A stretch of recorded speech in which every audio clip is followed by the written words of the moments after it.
It is estimated that in any given population, 3% of these people are considered to be sociopaths or psychopaths.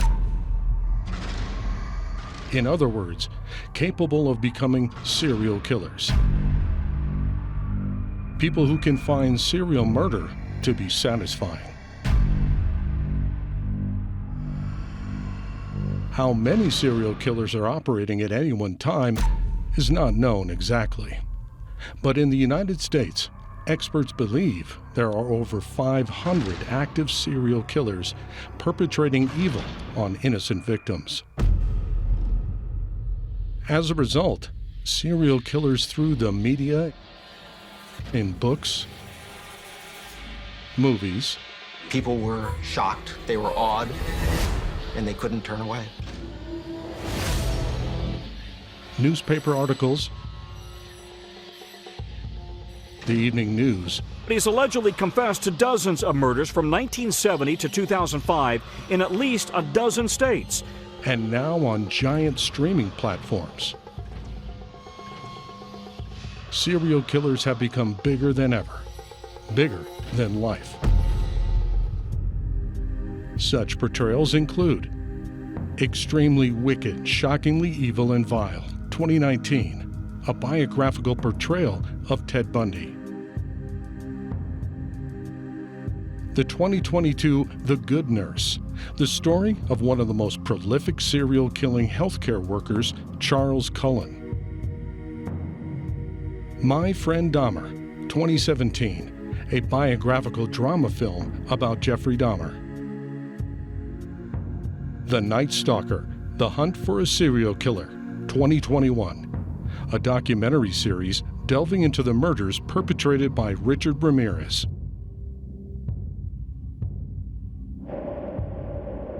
BTK, A Killer Among Us, 2019, a documentary that focuses on Dennis Rader.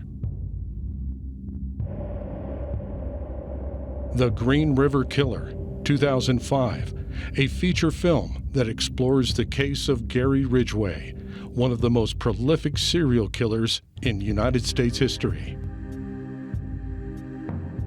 The Sons of Sam, A Descent into Darkness, 2021, the story of David Berkowitz.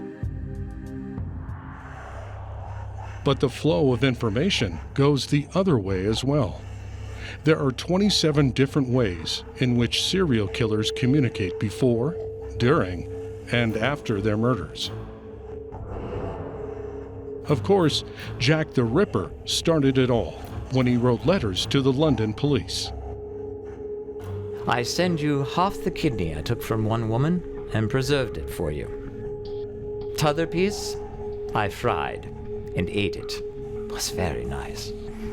I may send you the bloody knife that took it out if you only wait a while longer.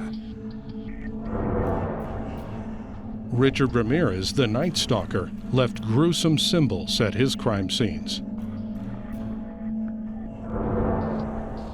The recently captured Gilgo Beach serial killer, Rex Heuermann, who tormented the family of one of his murder victims. Do you think you will ever see her again? You won't. I killed her. The unknown Zodiac serial killer sent letters to the press that started, "This is the Zodiac speaking." I will be reborn in paradise, and all those I have killed will be my slaves. I will not give you my name because you'll try to slow or stop my collecting slaves for my afterlife. Dennis Rader, also known as BTK, murdered 10 people in Wichita, Kansas, between the years 1974 and 1991. And he might have gotten away with his brutal killings if his psychopathic nature hadn't longed for attention. Attention he got by taunting the police, letting law enforcement know he was smarter than them.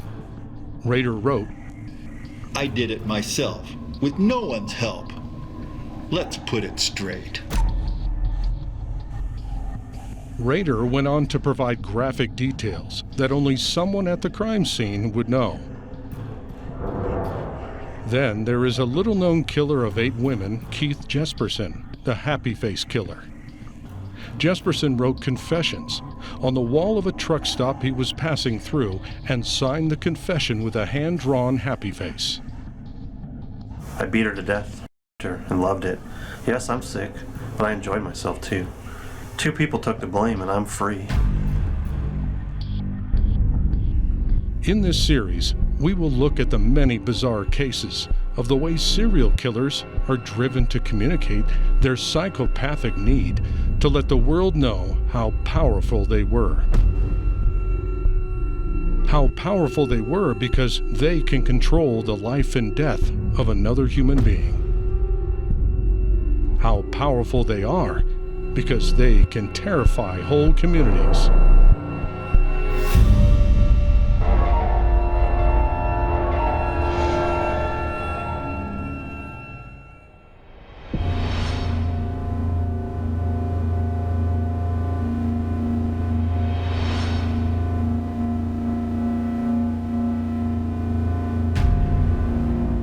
Most serial killers are not crazy nor mentally ill. They are narcissistic. They believe that they are above the law, believe that they can perpetrate the worst crime, the murder of another human being, and can get away with it. Get away with murder because they are smarter than law enforcement. These serial killers play a cat and mouse game using communication with law enforcement to demonstrate just how superior they are. P.S. How about some name for me? It's time. 7 down and many more to go. I like the following. BTK Strangler. That's how Dennis Rader, through communication with the police, became the BTK Strangler. Bind, torture, kill. Rader was obsessed with all forms of communication, including terrorizing the community and relatives of his victims, but in particular, showing that he, Dennis Rader, was smarter than the Wichita Police Department.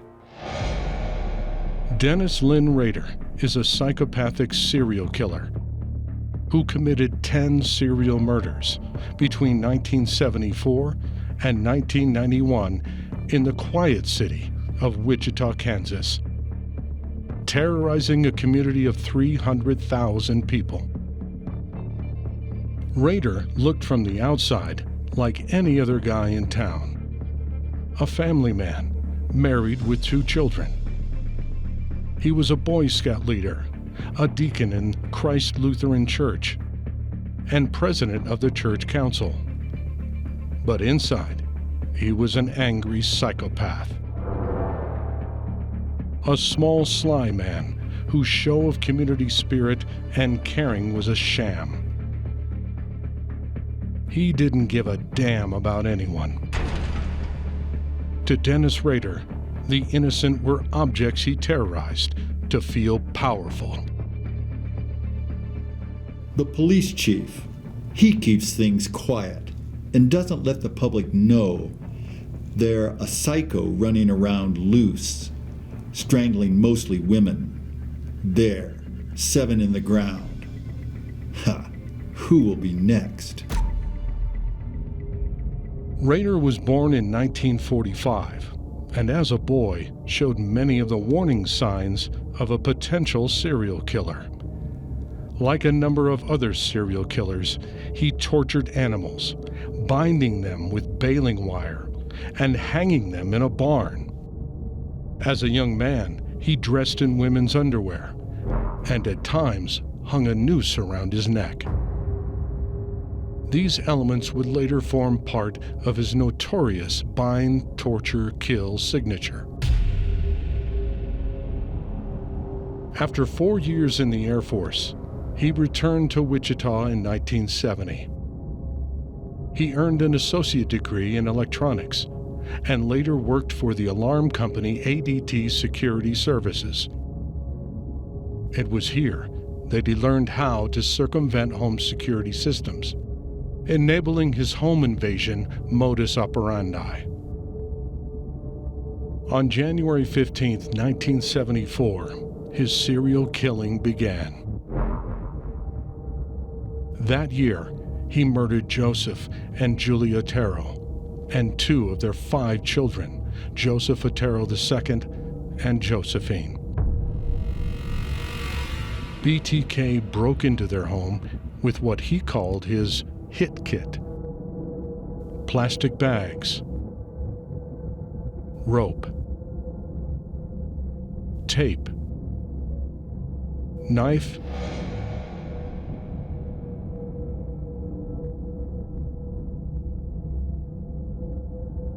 and gun. He held the Oteros at gunpoint while he tied them up. Next, starting with the father, he tortured them by first suffocating them with plastic bags, and then finally killing them by strangulation with a ligature. I write this letter to you for the sake of the taxpayer as well as your time.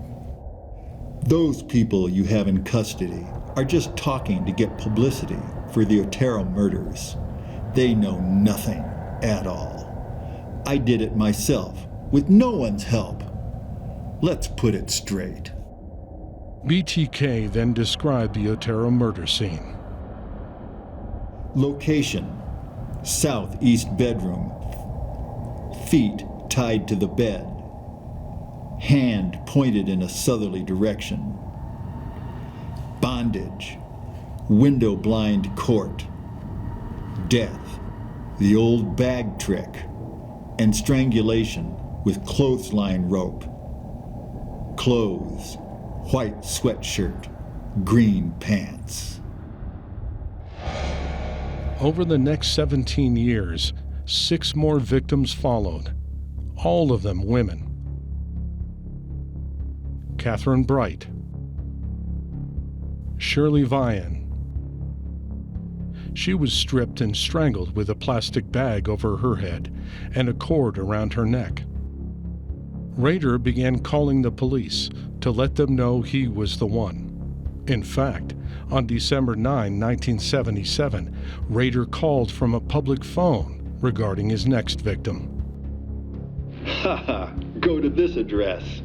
You will find a homicide. Nancy Fox. 3 more innocent female victims followed Nancy Fox. Maureen Hedge, Vicki Wegerly, and Dolores Davis. Each one was murdered with the same bind, torture, and kill signature. Police were baffled, and Wichita was terrorized. But Rader wanted more than just to panic the community. He wanted celebrity. So, like Son of Sam and the Zodiac Killer before him, sent chilling letters to the police and media. I find the newspaper not writing about the poem on Beyond. A little paragraph would have been enough. I know it's not the news media's fault. The police chief, he kept things quiet. I'm sorry this happened to society, the other one to suffer the most. It's hard for me to control myself. When the monster entered my brain, I will never know. Maybe you can stop him. I can't. He's already chosen his next victim. Enclosed with the letter was a detailed drawing of Nancy Fox's crime scene. Dr. Catherine Ramsland has done extensive interviews with Dennis Rader. I will tell you, having done this extensive interviewing of Dennis Rader, who was very fantasy-driven, his goal was to replicate his fantasies. The torture barn was based on Holmes Castle. He read about it in a True Detective magazine, and so when he looked at the barns around Kansas, he imagined them like Holmes Castle. Then, inexplicably in 1991, BTK stopped killing. After 10 victims, he vanished. No more letters, no more taunting. BTK, Dennis Rader in Wichita, Kansas, was on the loose for 30 years. He had stopped killing years earlier, but he was no longer getting the publicity that made him feel so good about himself. And so he started writing to the press, sending letters to to television reporters and taunting the police with cryptic clues. And that's how he was caught. He was caught not because he was killing anybody, because he had controlled his behavior, maybe because he didn't want to get caught and he felt that they were going to close in on him if he wasn't careful. But whatever the reason, he got caught because he simply couldn't tolerate the obscurity, and sent a floppy disk through the mail that was traced back to the church where he had created it. He didn't know, like a lot of other people who don't understand technology, that you can trace back the source of a floppy that is made on a PC desktop. Police now had a suspect. Their investigation had revealed that BTK owned a black Jeep Cherokee. Detectives spotted one in Rader's driveway, but they needed more. They compared DNA found at the crime scene of Vicki Wegerle with Dennis Rader's daughter's DNA. It was a familial match. Police closed in, and on February 25, 2005, they arrested Dennis Rader. The infamous BTK killer was caught. The media and public loved the story of Rader's capture. It's almost as if Dennis Rader's need to taunt police and show he was smarter than law enforcement was stronger than his need to murder.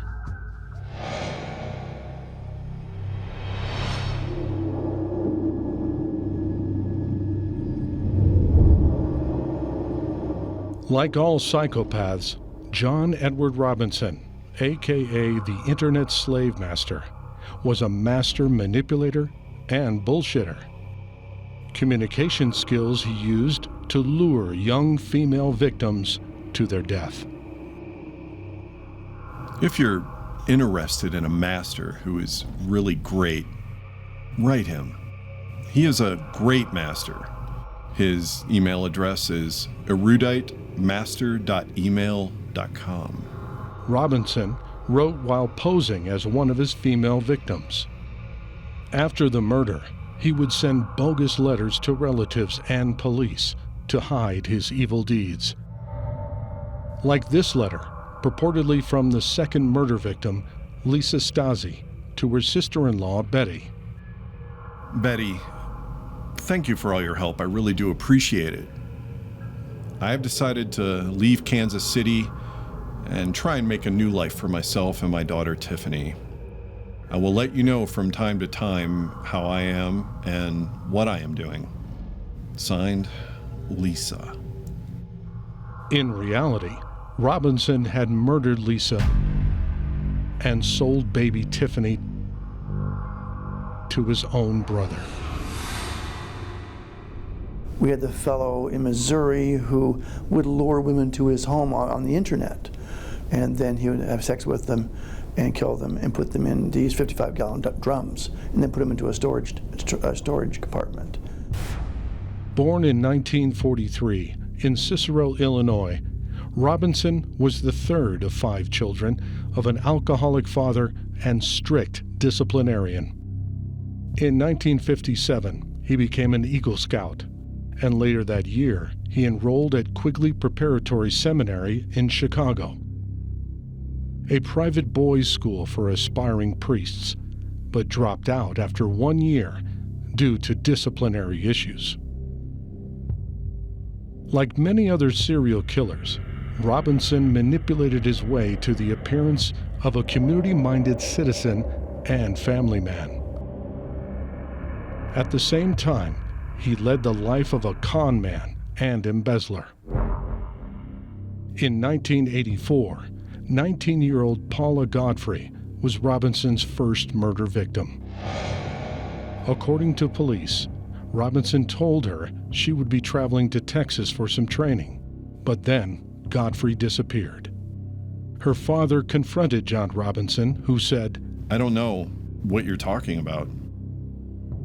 All of a sudden, letters started appearing, signed by his daughter, saying, "Oh, I'm okay. I'm fine. You don't need to worry about me." Robinson went on to kill at least 8 more innocent victims, including Sheila Faith. In 1994, through an online chat room, Robinson convinced Sheila Faith and her 15-year-old daughter Debbie to join him in Kansas City. Shortly after the mother and daughter arrived in Missouri, they were murdered by Robinson. One more unexplained disappearance. However, by 1999, Robinson had attracted the attention of authorities in both Kansas and Missouri when his name cropped up in missing persons investigations. Robinson was arrested in June 2000 at his farm near Lacine, Kansas, after a woman filed a sexual battery complaint against him. On his farm, a task force found the decaying bodies of 2 women in 2 85-pound chemical drums. The women were identified as Isabella Lewicka and Suzette Troughton. Listen to a conversation between Robinson and Troughton's mom. We haven't heard anything in a couple weeks, and I'm really getting nervous. Oh, hon, don't, I wouldn't get nervous. I'm nervous. Susie always calls me, so... Well, from what I understand, they're on a boat somewhere. It's kind of hard to call. I am really getting very nervous about this. I don't know if I should maybe call the police or something. Why? Well, because I haven't heard from her, and that's not honey, Susie. She's a big girl. Later, more bodies were found in both Kansas and Missouri. John Robinson, the first psychopathic cybersex serial killer, has spent the last part of his life on death row in a Kansas penitentiary.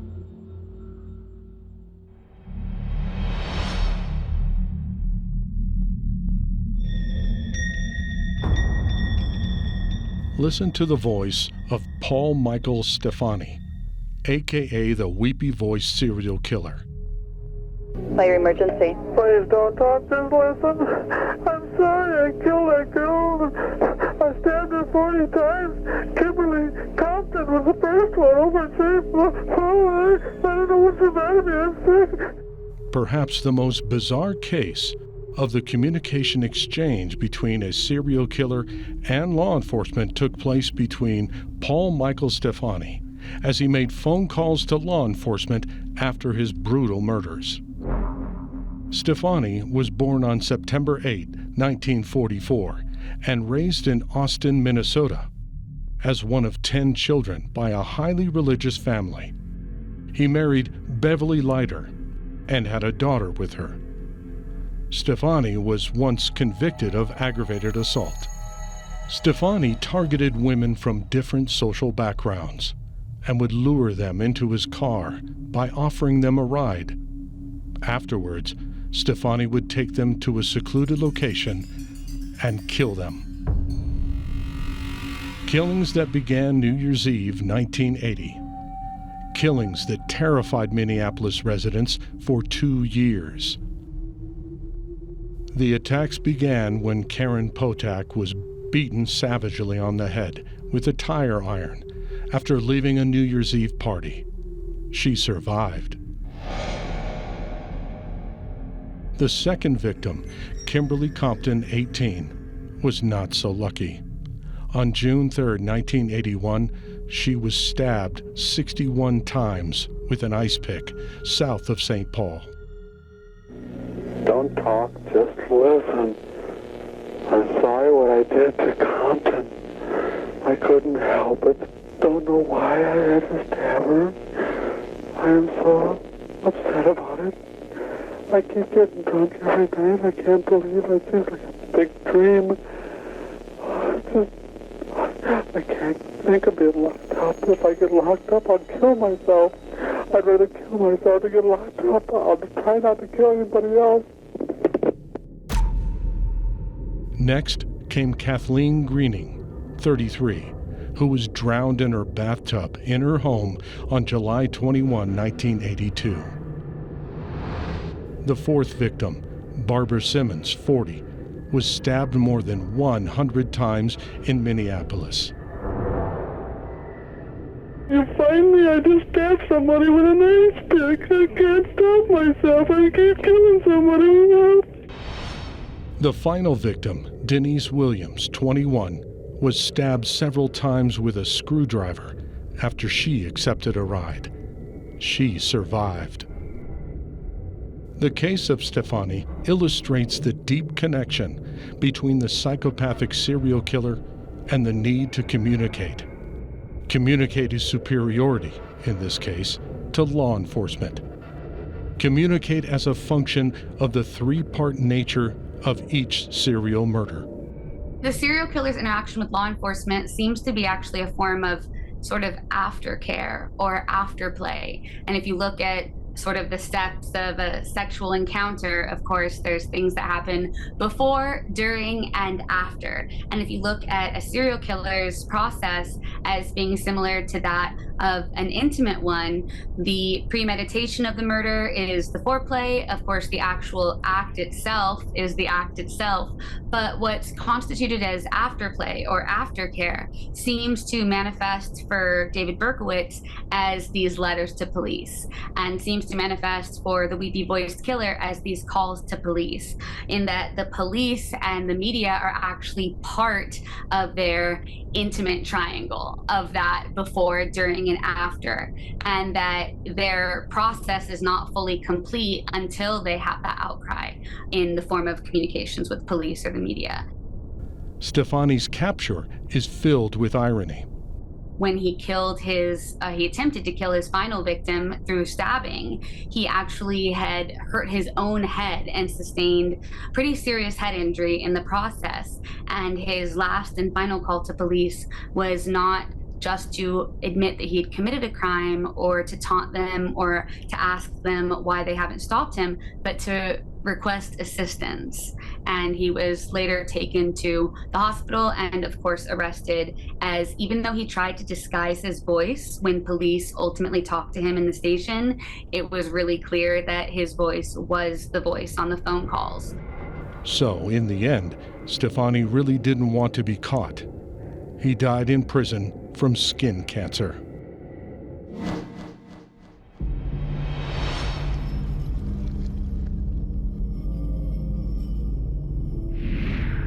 Poland's Red Spider, Lucian Staniak, weaved a web of murder and deep fear across an entire nation between 1964 and 1967. His letters to newspapers were scrawled in spidery red ink, elevating the sense of terror. Only tears of sorrow can wash out the stain of shame. Only pangs of suffering can blot out the fires of lust. Like Jack the Ripper, Poland Staniak sent letters to the press announcing his next kill, challenging the police to stop him. But unlike Jack the Ripper, Staniak lured his sophisticated young blonde female victims through charm and romantic overtures. Lucian Staniak was privileged in that he had a very good job. He was a translator for a publishing company, and as a result, he had a special train pass that allowed him to travel all over Poland on the rail system. And that was his MO. He'd see a woman on the train, approach her, charm her, and when they got to their destination, they'd go off for some privacy, at which point he would strangle them, kill them, and mutilate the bodies. He was an especially unpleasant serial killer. His victimology included two types of people. Besides the train passengers, he was a member of an art club. And it's believed he killed two members of the art club who were sisters, which is very rare. Very seldom in serial murder history do you have members of the same family being killed, unlike mass murder, where it's kind of common. At the first murder, which was July 4th, 1964, he wrote a newspaper and said, "There is no happiness without tears, no life without death. Beware, I'm going to make you cry." 3 weeks later, he killed again and wrote a letter to another newspaper saying, "I picked a juicy flower in Olson, and I shall again somewhere else. There is no holiday without a funeral." At the final killing, he slipped a note through the mail, a slot of a mail car, different than his previous submissions to newspapers. And this note simply said, "On the day before Christmas, you see, I've done it again." So Staniak is an example of a killer for whom the communication attendant to the crime may have been the motivation behind the crime, or at least a prime impetus. Convicted of 6 murders, Staniak later confessed to 20 or more and is now believed to be in prison or dead.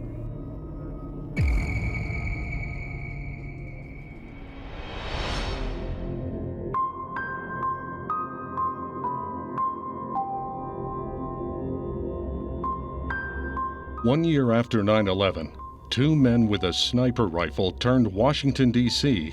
into their own gruesome human shooting gallery. Their calling card was in their first communication with police. It was a mysterious death tarot card that had "Call me God" written on the front. The back had 3 separate lines. "For you, Mr. Police, code, call me God. Do not release to the press." Dubbed the Beltway Snipers by the media, October 2nd to October 24, 2002, John Allen Muhammad and Lee Boyd Malveaux held the nation's capital hostage for 23 days. In this case, communication with the police was integral in the death of 10 innocent people. The psychopathic pair formed the classic older man and younger man serial killing team. There are these cases where you find 2 perpetrators working together. There's a psychiatric term for this that sometimes fits. It's French, folie à deux. The folly of 2, the craziness of 2. And what I have found is that in some instances, you find this kind of circle the wagons mentality where you have a very influential offender and a very impressionable offender. The latter taken under the tutelage of the former, for example.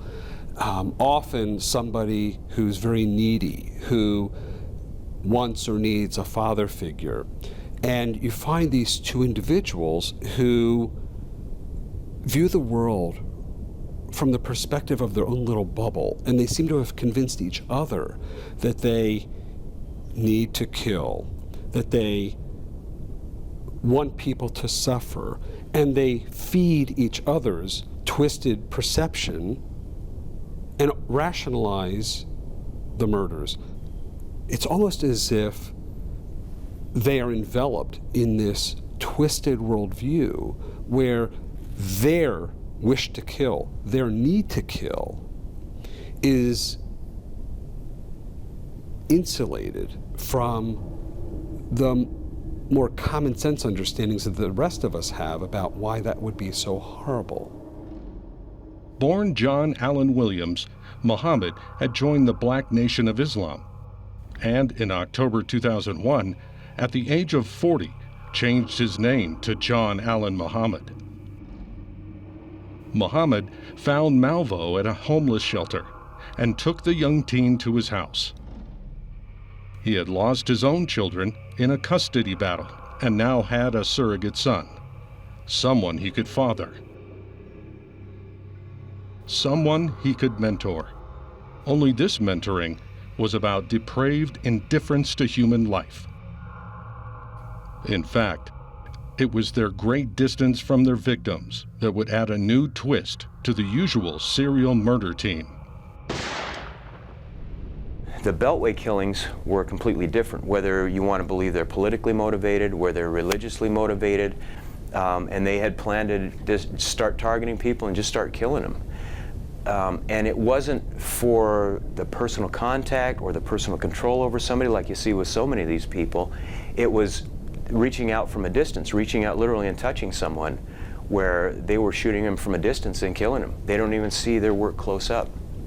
So that's a little bit different breed of animal. Muhammad and Malvo's trek of death began in Tacoma, Washington, where, according to the Seattle Times newspaper, they practiced their sniper skills on the firing range of a gun store known as Bullseye Shooter Supply. Their first kill came in Montgomery, Alabama, when Claudine Parker was shot in a liquor store holdup.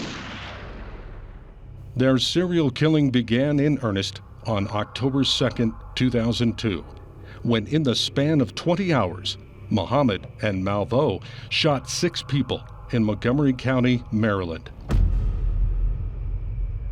All were killed with what would become the Beltway sniper's trademark MO and signature, lying in wait in their blue Caprice and killing their victims at a distance with a single round from a Bushmaster XM15, the perfect sniper rifle. Muhammad and Malvo were cowards who staked out places where people shopped, gas stations, convenience stores, on streets where they walked. The only purpose was to terrorize, create a panic. Their tactic worked. Fear shot through the communities of Montgomery County and throughout the nation's capital. Schools went into lockdown. Muhammad and Malvo widened their range, and the real plan behind their killings began to unfold. On October 7th, after Iron Brown, a 13-year-old schoolboy, was wounded as he arrived at school. At his crime scene, police found that tarot card with the note, "For you, Mr. Police, call me God." Clear indication of the psychopathic nature of the older man. Then, on October 15, the Rockville Police Department received a call from a phone booth. Melville said, "Don't say anything, just listen.